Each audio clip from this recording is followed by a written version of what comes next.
O que tem de especial no tetracampeonato do Manchester City que nenhum outro clube conseguiu fazer na Premier League? Vamos analisar este título, mais um com o Pep Guardiola no Rotas de hoje. Tudo sobre futebol internacional. Rotas da Bola.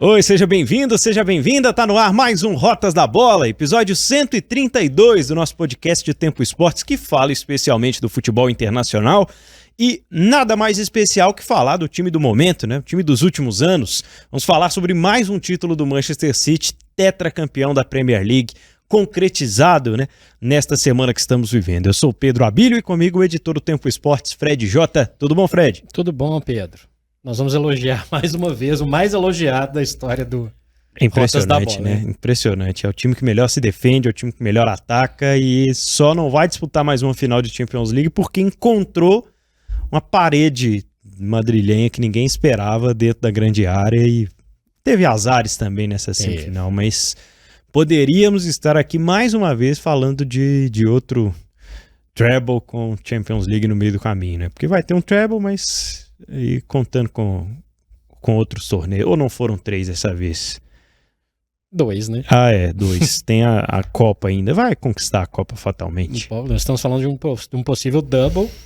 E lembrando que, se a gente for considerar a reta final dos campeonatos como um todo, né? A gente está falando de um Manchester City que sai na Champions League, conquista o Tetra e está invicto em 2024. Exatamente. Saiu invicto da Champions League. A última derrota foi no dia 6 de dezembro para o Aston Villa, no momento de virada de chave, né? Porque o 2024 do Manchester City é praticamente impecável. É um time que a gente talvez já tivesse colocado fora dessa disputa de forma precipitada, como sempre fazemos, né? Poxa, o Liverpool vai esse ano, hein? Olha o Arsenal colando. E aí, de repente, o Manchester City começa a abrir espaços. Houve um momento da temporada nessa reta final, a partir de 30 jogos mais ou menos ali, que ficaram alguns jogos por fazer, e à medida que esses alguns jogos por fazer iam se acumulando, o Manchester City foi garantindo, né, a sua condição de ser campeão dependendo só do seu resultado.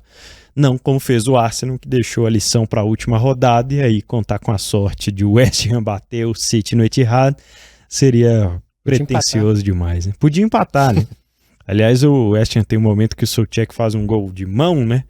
No segundo tempo ali, que fica aquela tensão. O Arsenal estava muito perto de virar o jogo contra o Everton, mas foi talvez 2 dos 3 minutos em que o Arsenal acreditou durante os 90 da última rodada que poderia ser campeão, Fred. Pior que teve que guardar um ensaio, né?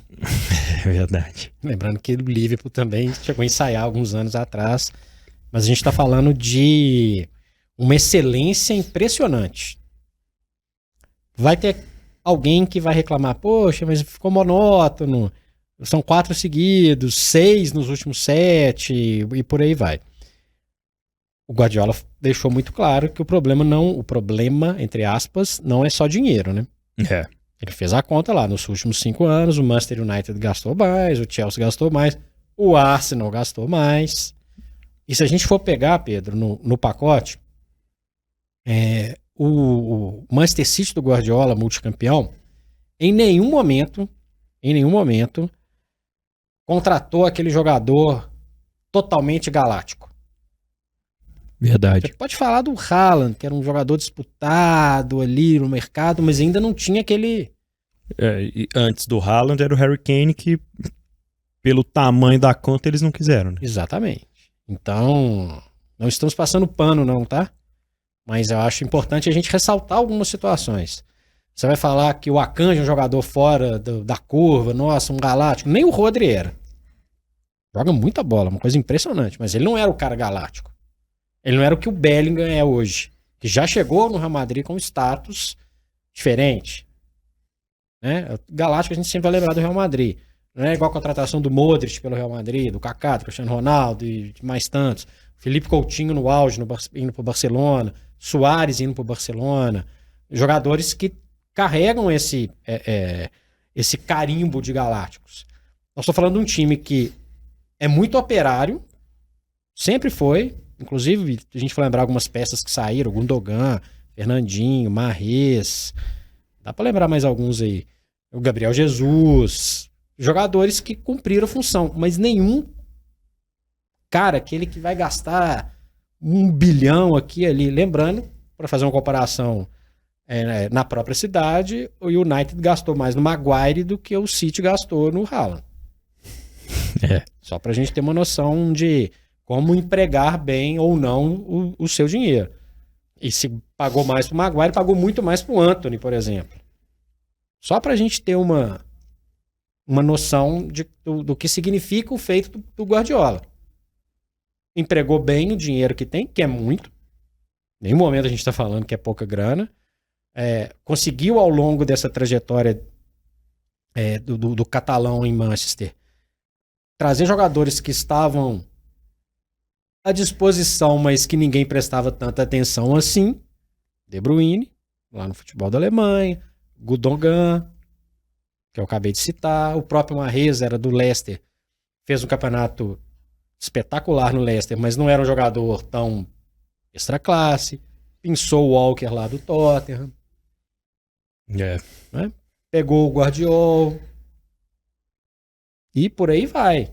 Não teve uma contratação completamente fora, nossa, quebrou a banca. Talvez o Grealish. É o que eu ia falar. Em dinheiro. Mas não em... E que mesmo assim é um jogador que não tem... Aliás, está muito longe de ter o status que os outros tinham. E se chega no Manchester City é porque ele não vai ser maior que o time.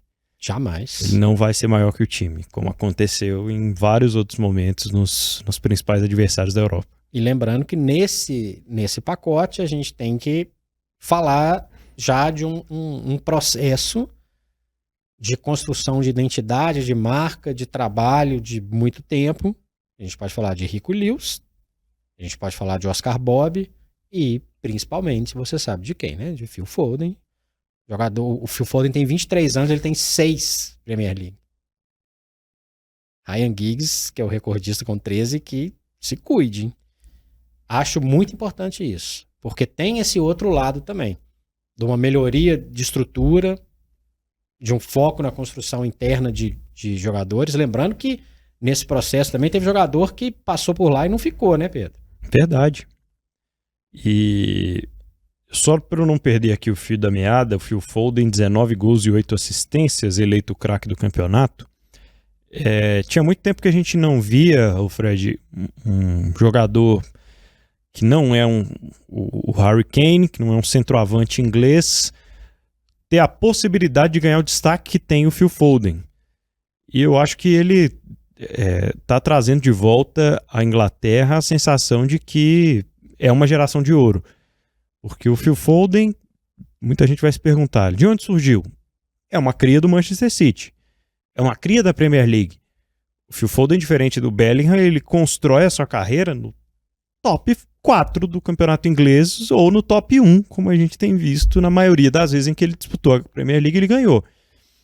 Foi construindo o seu espaço como titular do time e finalmente chega o momento dele ser o protagonista, né?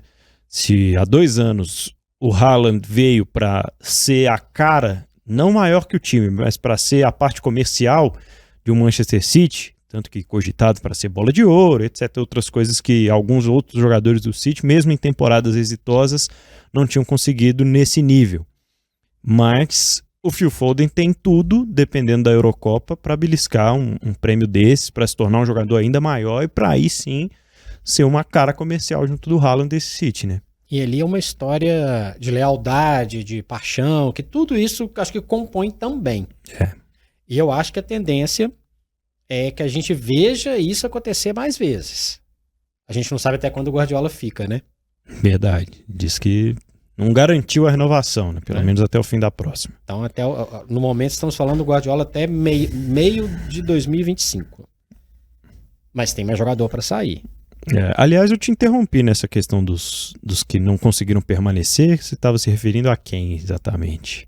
Ou dos que não permaneceram? Não, alguém específico? O Sancho, por exemplo. Ah, verdade. É uma cria do Manchester City. É. Frimpong, Manchester City. Tem uma lista gigantesca de jogadores que... Douglas Luiz, Cole Palmer. Talvez... Como... Ele tá no top 3 aí dos grandes destaques individuais da Premier League, né? É verdade. Um jogador, entre aspas, descartado no início da temporada. Ele carregou o Chelsea sozinho. O Chelsea que chega numa competição europeia que ninguém imaginava que fosse chegar. O Palmer. Por aí vai. Vários não ficaram. Então, a fábrica de talentos, eu acho que ela tem que ser valorizada. Não é mais um olhar, que eu acho que tem um olhar com preconceito também. Sempre teve. Fabricou um clube ali. Gente, não é bem assim, não. Não é bem assim, não. Teve uma injeção de grana mesmo pesada, tem questões aí para serem resolvidas de pendências, que acho que é bom deixar muito claro, mas tem um trabalho excepcional talvez o maior técnico de todos os tempos. É muito difícil a gente lembrar de outro treinador que foi campeão tantas vezes, com tanto pensamento dele ali, né? Com tanta cara de jogo. É difícil. Ou então faz um exercício, pega esse mesmo elenco e põe na mão de um outro treinador. Pois é, também. Vamos pensar um outro treinador. Esse aqui aí não é tão bom, não. Rubem Dias, esse goleiro reserva aí, que, né, inclusive, deve ter ganhado umas 2 medalhinhas, né? Por causa do jogo da defesa do som, né? Defesa contra o som.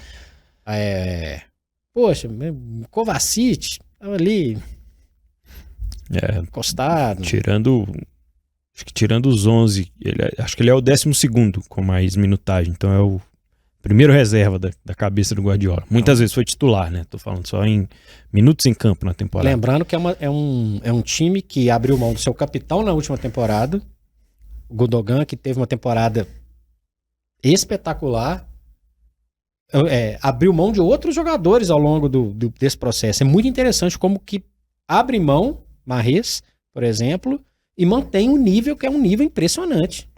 Verdade. É um nível impressionante. Quase termina o campeonato com 100 gols. De novo, né? Já fez. Assim. Mas a gente tá falando da Premier League, né?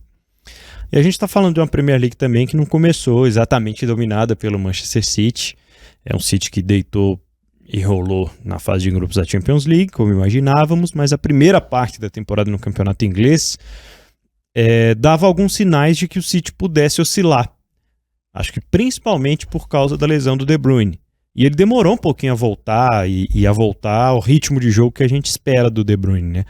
Mas o City começou a se encontrar tarde na temporada do campeonato inglês. Ele teve algumas derrapadas ao longo do campeonato. Aí você me fala sobre derrapadas, 7 empates e 3 derrotas. O resto, tudo vitória. 28 vitórias.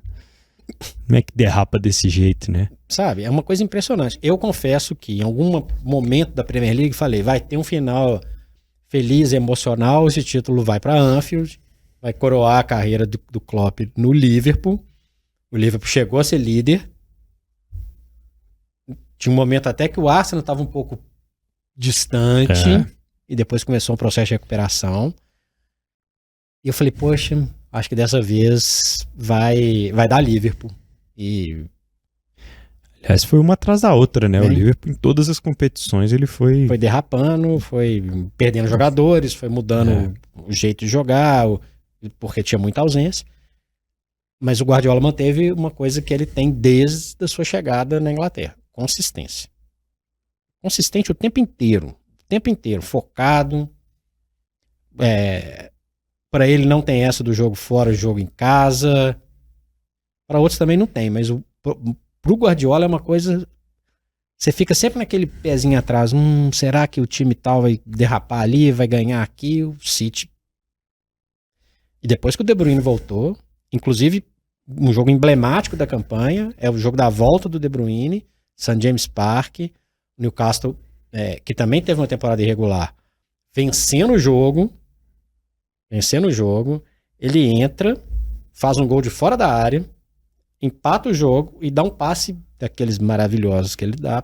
E o Oscar Bob, garoto, norueguês, inclusive, faz o gol da vitória no St. James Park, para mim, decisiva para deixar o City ali na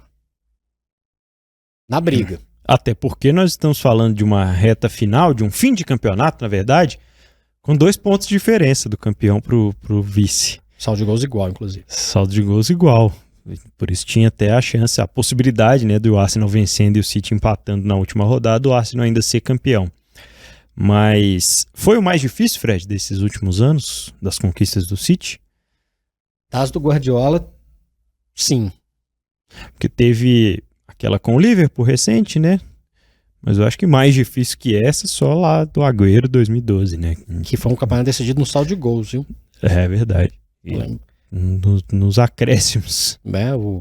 Tava empatando contra o Queen's Park Rangers, o United vencendo, fora de casa, tranquilo, Sunderland 1-0, já começando a comemorar o título, o Agüero faz aquele gol histórico, 3-2, eles empatam em pontos e o City leva no saldo de gols. Antes disso, só em 89, quando, aliás, busquem para vocês verem Arsenal e Liverpool, ou melhor, Liverpool e Arsenal, Anfield, estavam 1-0 para o Arsenal até 45 minutos do segundo tempo, resultado que dava o título para o Liverpool, que era o Liverpool super dominante, pré-Premier League, no saldo de gols / número de gols marcados.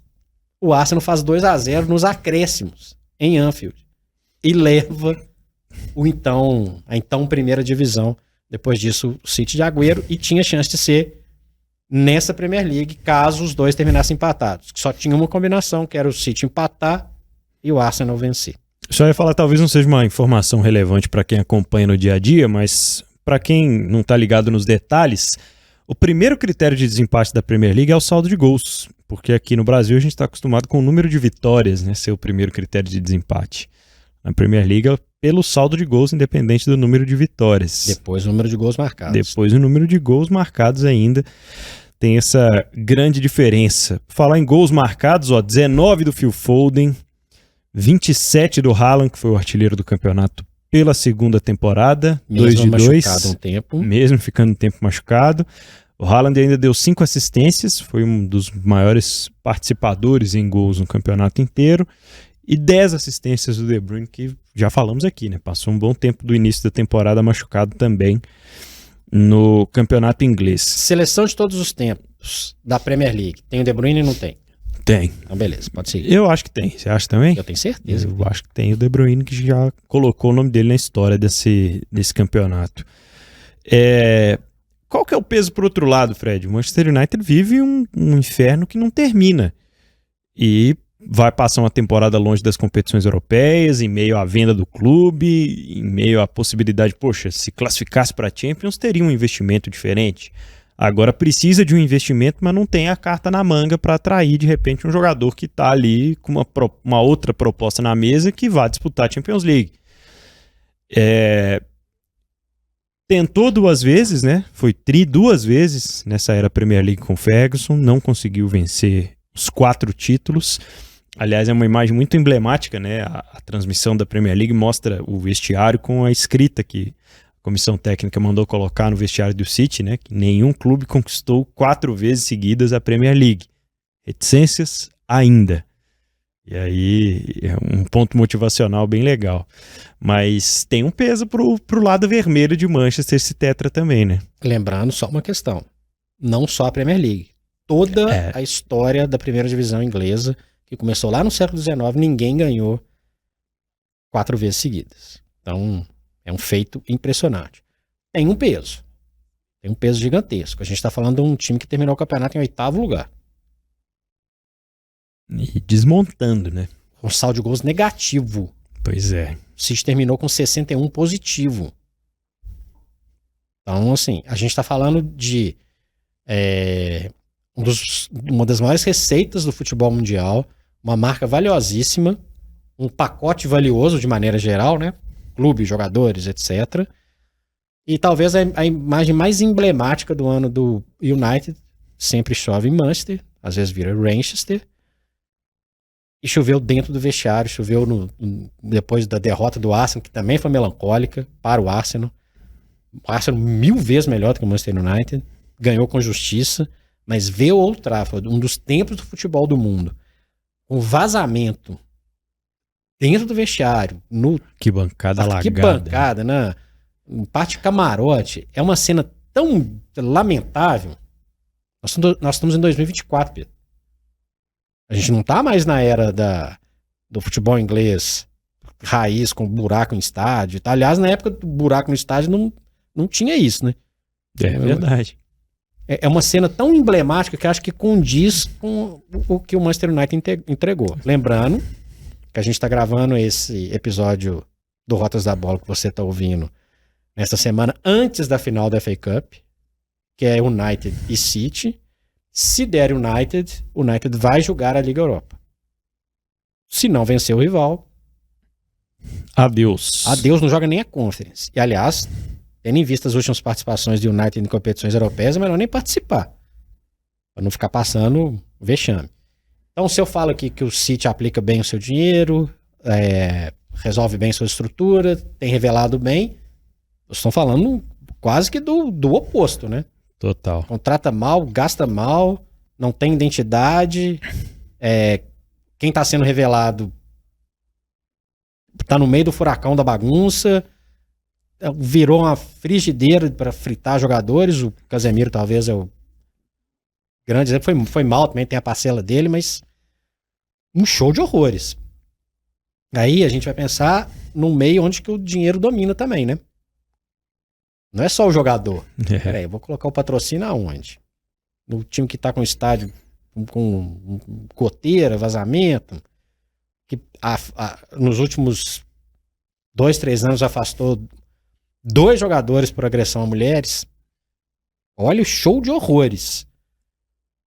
Greenwood e Anthony 100 milhões, quase que o dobro de alguns desses jogadores do City, ou triplo, dependendo do jogador, de valor. Um técnico nitidamente que não consegue, parece que não consegue ser ouvido ou ser entendido pelo elenco. Não sei se a gestão dele do vestiário também é péssima, a gente não tá lá dentro para saber. Mais um técnico, né?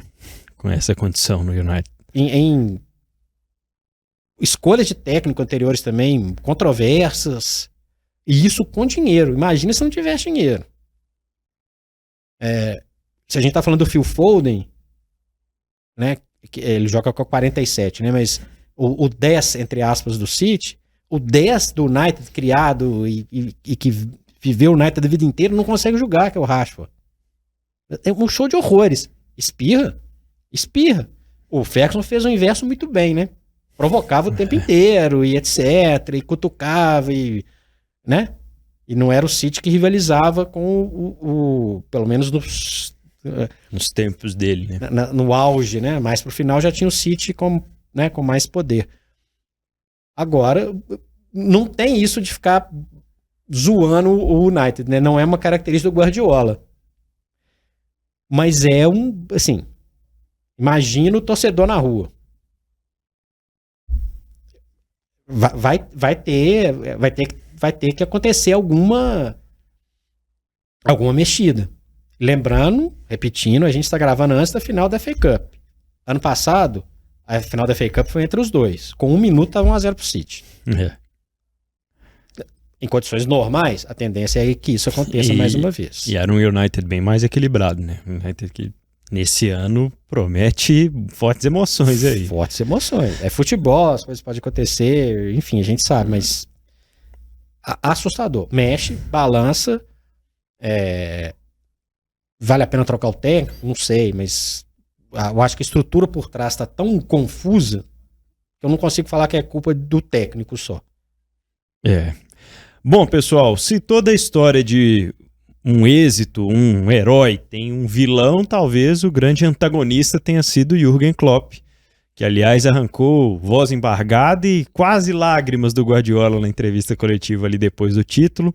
O Pep disse que aprendeu muito com os times do Klopp, que nem sempre conseguiu puni-los como ele punia outros times na Premier League. Por isso foi um time que vai deixar saudades ao Pepe, que ele falou, acho que não se trata de títulos, não é só sobre os títulos, são importantes, mas trata-se também desses êxitos e das personalidades que ficam para fazer história, né? Ele reconhece que é uma personalidade que faz história no mundo do futebol, mas reconhece também que o Jürgen Klopp talvez tenha sido até aqui na carreira o rival ideal, Fred, que agora vai ser substituído por um treinador que vem do Feyenoord, treinador que vem da Holanda. Naquele momento a gente tinha um Klopp no auge ali no Borussia Dortmund quando ele vem pro Liverpool, e uma ideia parecida de filosofia, de jogo e tal, com essa ideia do Klopp. Com o Arne Slot, o Liverpool vai ter a sequência. Klopp pro Guardiola e o Liverpool do Slot a partir de agora, Fred. O Klopp pro Guardiola era, em alguns momentos, o que o Guardiola não conseguiu implantar no City. Aquele jogo com a paixão, o jogo do City era mais frio por vários momentos nessa trajetória. Inclusive, numa dessas caminhadas de Champions League, o Klopp atropela o Guardiola no meio do caminho com 3-0 em Anfield. E foi, na verdade, o grande... Eu não falaria rival. Eram pensamentos e estilos de jogo que se completavam. Se faltou ao Liverpool a frieza do City em vários momentos, controlar um jogo, controlar um campeonato, dominar um adversário como o City domina, faltou ao City essa emoção que o Klopp dá para suas equipes. A formatação de jogo do Liverpool era diferente do City. E certamente o Guardiola pescou algumas coisinhas do Klopp. Algum tipo da pressão um pouquinho mais avançada em algumas situações. Tem muito de uma mistura de jogo que é um reflexo de Bayern e Borussia Dortmund, quando os dois se encontraram uma década atrás. Que os dois se retroalimentaram ali o tempo inteiro. Eu vou sentir falta do Klopp. Não sei quando que ele volta, não sei aonde que ele vai voltar, mas eu vou sentir falta. Ele é um personagem dentro e fora do campo espetacular. Espetacular. Né? Ele se denomina o The Normal One e ele vai nesse caminho. Eu li um livro que chama, sobre o Klopp, The Social One, e também tem muito a ver, muito identificado com vários valores. Ele é um cara histórico, ele é um cara que mudou a história de um dos maiores clubes do mundo, que é o Liverpool. O Liverpool estava, talvez, na situação que o United está hoje. Ele recolocou o Liverpool no mapa europeu, né? Ó, vem cá, ganhou, disputou 3 finais de Champions League. Ganhou uma, mas disputou 3. Voltou a ganhar o campeonato inglês. Ganhou todos os campeonatos, né? Sim. Ganhou a Premier League pela primeira vez. É verdade. Campeão mundial de clubes, ganhou a Copa da Liga, FA Cup, ganhou tudo. Não é qualquer técnico que faz isso. Né? Com a grana, menos grana, né, para investir em relação ao City, especialmente. E disputou em alto nível o tempo inteiro com uma intensidade que é muito bacana. Reinventou jogadores. E é isso aí também tem a ver, o Guardiola também reinventa uma turma. Então a figura do Klopp pro futebol faz falta. Entendo.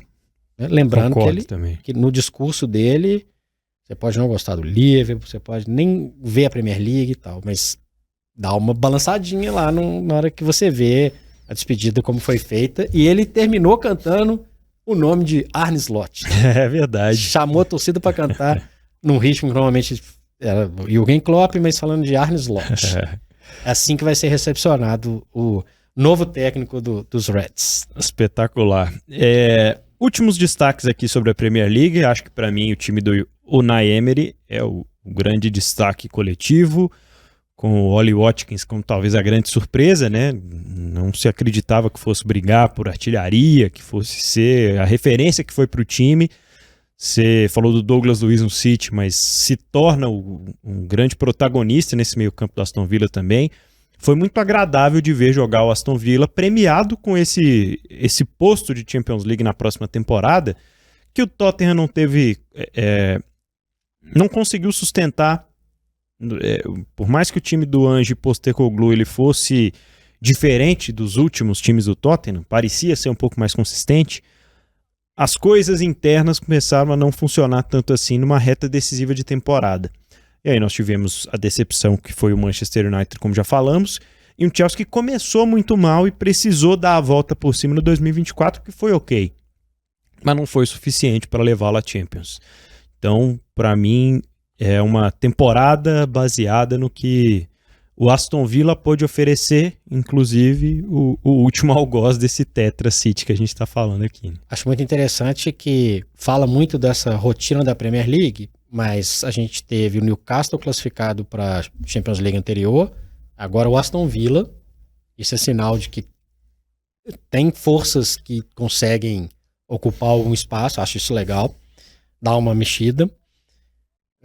Esse campeonato vai ficar marcado por um ponto negativo, as deduções de pontos do Everton e do Nottingham Forest. É verdade. Acho que é bom abrir o olho para o que vem aí. E nenhum dos dois caíram, né? Nenhum dos dois caiu. Ainda bem, porque se tivesse caído com ponto deduzido, ia gerar outras questões. A gestão do Forest confusa, contratou jogador sem tanto critério assim, acho que isso foi muito ruim. O Everton vai para um estádio novo, mas com futebol velho, né? Assim, tá batendo na trave aí há algum tempo. Fica um término de trabalho no Brighton interessante. O Zé De Zerbi sai, mas deixa um padrão de jogo que eu acho interessante e estabelecido. E fica uma outra questão. Em termos de trabalho estabelecido, o Arteta cresceu. Como técnico. Vamos ver como é que vai ser essa janela. Dependendo do que o Arsenal contratar na janela, a gente pode ter um tete a tete ali com o City ainda em um nível maior. Que tipo de jogador, Fred, você contrataria pro Arsenal? Porque eu olharia agora pro mercado dos mais experientes. Alguém para chamar o jogo. Algo que o Xhaka fez lá em Leverkusen. Alguma coisa na linha Declan Rice, mas para ofensividade. Exatamente. Falo na linha no tamanho. Um atacante. Um atacante para resolver, para ser mais efetivo, para ser mais decisivo. A gente olha a lista dos artilheiros. O Arsenal não teve alguém que colocou tantas bolas nas redes. Né? Era um time mais coletivo, mas acho que precisa de algo mais. Inclusive o Watkins é torcedor do Arsenal, né? É verdade. Olha aí. Inclusive no ano de Champions League, o Declan Rice ele resolveu o meio de campo do Arsenal. Isso. Jogador de altíssimo nível. Precisa de um altíssimo nível lá na frente, alguém para completar o Saka. Que esse concentrou uma quantidade interessante de gols, mas o resto ficou espalhado. Ele não é um 9. Ele não é um cara que joga lá dentro. Então sai depois do Saka uma galera com número baixo de gols ali, faltou um poder maior ali não de qualidade, que são vários jogadores de qualidade, mas de efetividade em alguns momentos pro Arsenal. E para fechar, quem tá vindo da Championship tá vindo cada vez com mais problemas, né? Os 3 que subiram são os 3 que caíram, e o Sheffield United tomou mais de 100 gols no campeonato. A grana é diferente, então acho que isso é uma coisa para ficar alerta para as próximas competições. Até agora já estão garantidos Leicester, que aí vem com um pacote de grana diferente, com uma base de torcida interessante também. O Ipswich, que é uma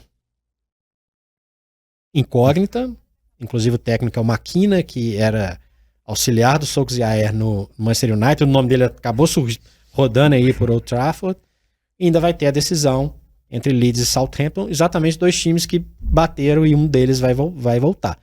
Chama atenção para isso, tem muita torcida grande, muito time tradicional, o próprio Ipswich é um deles, na segunda e na terceira divisão da Inglaterra, que quando chega na Premier League, tem caído muito rápido. Vale uma questão a respeito de uma liga que sempre conseguiu equilibrar as finanças. Achei que hoje nessa temporada, teve um abismo um pouquinho maior. Todo mundo que foi lá ganhou deles, né? E até os que subiram recente, né? A gente falar do Nottingham Forest de novo, que escapou no fim, mas teve muitas dificuldades ao longo do campeonato. Falamos muito de Guardiola, muito de Klopp e do Arteta, né? Todos os méritos para esse vice-campeonato do Arsenal mais uma vez. E o quanto ele potencializa o futebol do Martin Odegaard, né?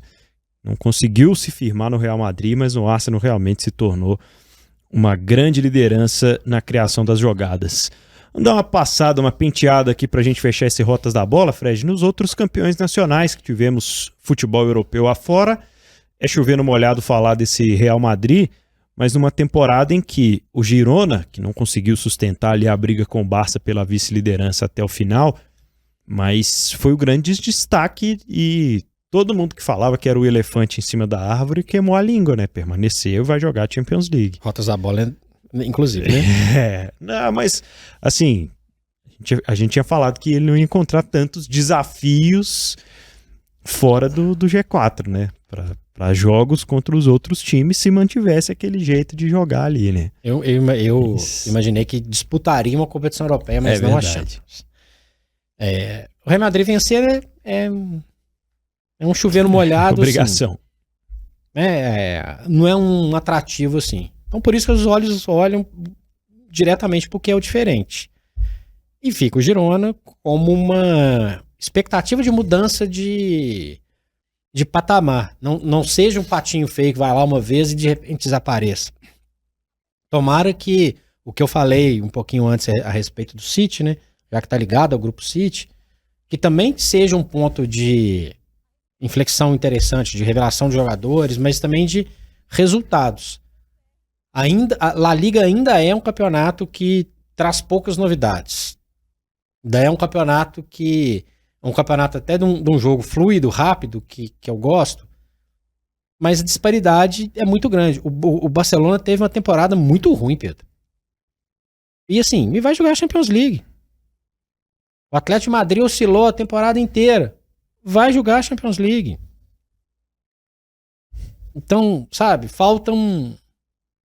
Real Madrid não foi incomodado. De forma alguma. Né?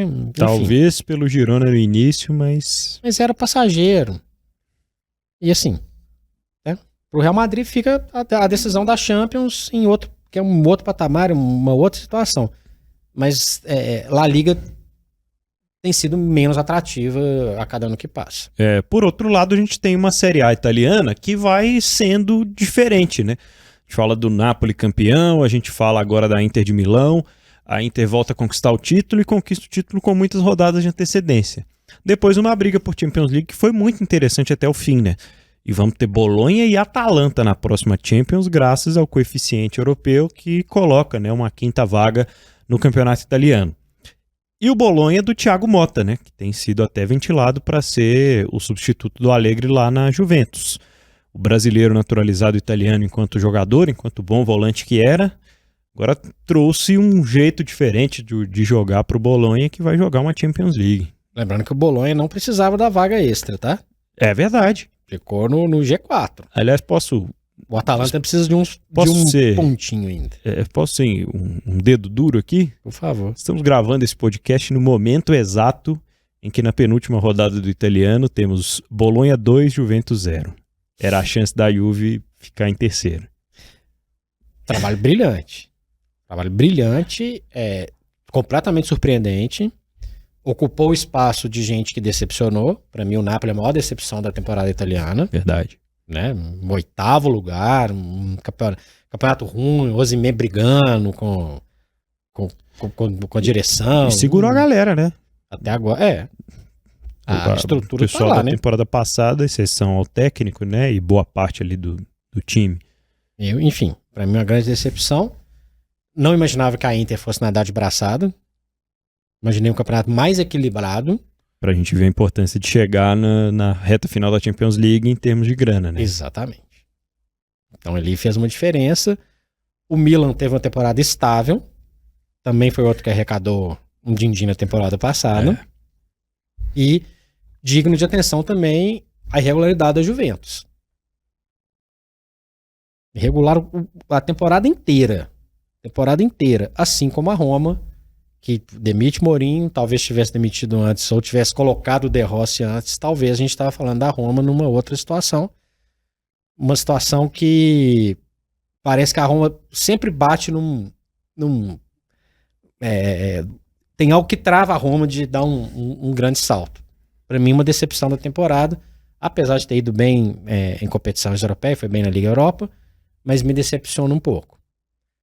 E lembrando, a gente já falou sobre isso, a ressurreição da Fiorentina, que disputa uma outra final, por 2 anos seguidos a final da Conference e manteve uma condição estável no campeonato italiano. É um camisa de tradição que tenta um processo de reconstrução. Aliás, lançaram uma camisa essa semana espetacular, belíssima. Camisa gola polo roxa da Viola. E se você falou que alguma coisa travou a Roma, foi o Leverkusen na semifinal da Europa League. O Leverkusen fecha, a gente tinha falado aqui no episódio anterior, né? Vai pegar o Augsburg na última rodada. Então, conquista de forma invicta o campeonato alemão. E tivemos na última rodada o Stuttgart passando o Bayern de Munique. O Bayern de Munique falou, se não é para ser campeão, também não quero mais nada. Vamos ser o terceiro. E termina assim o campeonato alemão. E a gente está falando, obviamente, antes do final da Copa da Alemanha e da Liga Europa, do Atalanta que o Pedro citou, que vai enfrentar o Leverkusen. Estamos perto de um final de temporada em que o Bayer Leverkusen pode ganhar todas as competições que disputou invicto. Impressionante. Né? Faltam 2 jogos para isso acontecer. Será que tem gente curiosa para essa janela do Leverkusen aí? Rapaz, sim. Agora, muito legal também o Xabi Alonso, como a gente já falou várias vezes, estilo de jogo, padrão de jogo. Ele literalmente foi pra galera em Leverkusen. Muito legal também a identificação, vai ficar na Champions. Vamos ver quem vai ficar junto com ele, né? Aí é uma questão pro Rotas da Bola lá do início de agosto.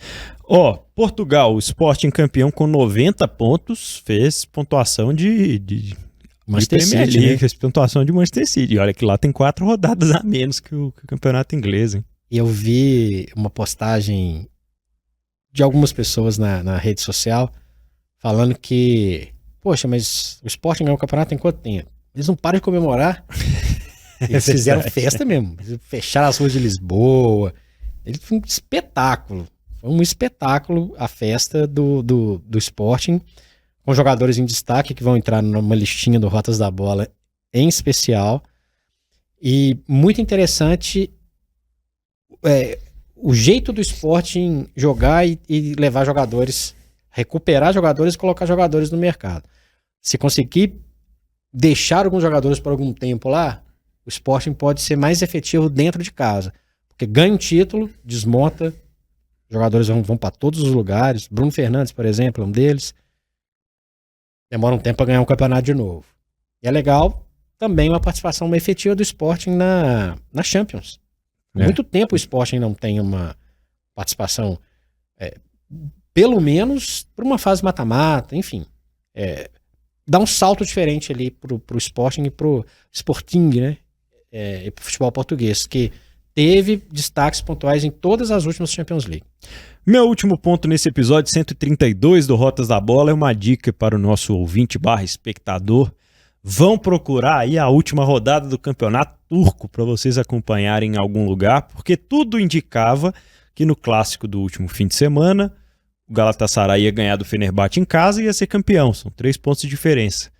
Só que o Fenerbahçe ganhou na casa do Galatasaray 1-0 e agora levaram para a última rodada esse título do campeonato turco, que é paixão, é briga e muita loucura, inclusive no clássico, para variar com o jogador expulso, mas que ganhou uma sobrevida aí para sua última rodada.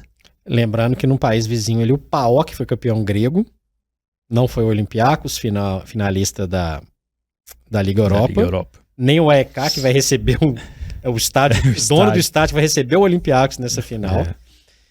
Lembrar que não teve graça nenhuma na França. É verdade. Teve campeonato francês esse ano, né? Teve campeonato francês. Até esqueci. E teve alguma novidade lá na Escócia. Opa. O Celtic foi campeão. Também sem nenhuma novidade, mas teve uma novidade bacana na Eredivisie, que foi o PSV, que também fez pontuação de Manchester City. Bateu lá na casa dos 90, chegou a ganhar, nós citamos aqui, 18 jogos seguidos, as 18 primeiras rodadas foram 18 vitórias do PSV, numa temporada que o Ajax consegue a proeza de ser 5º colocado e bem distante do G4 da Eredivisie. Ajax com o Henderson, ex-Liverpool, ex-comandado do Klopp, jogando no futebol holandês. Olho no PSV, outro país revelador, outro time que costuma colocar muito jogador no mercado. para mim, um dos grandes destaques dessa temporada europeia. E para você que acompanha o Rotas da Bola, qual foi o grande destaque desse tetracampeonato do Manchester City? Deixa o seu recado pra gente no YouTube de Tempo Esportes. Este foi o Rotas da Bola, eu sou o Pedro Abílio. E eu sou o Frederico Jota. Acompanhe, se inscreva inclusive no nosso canal de O Tempo Esportes no YouTube, youtube.com/@otempoesportes com S. Lá você vai pegar todos os episódios do Rotas da Bola. Aquele abraço.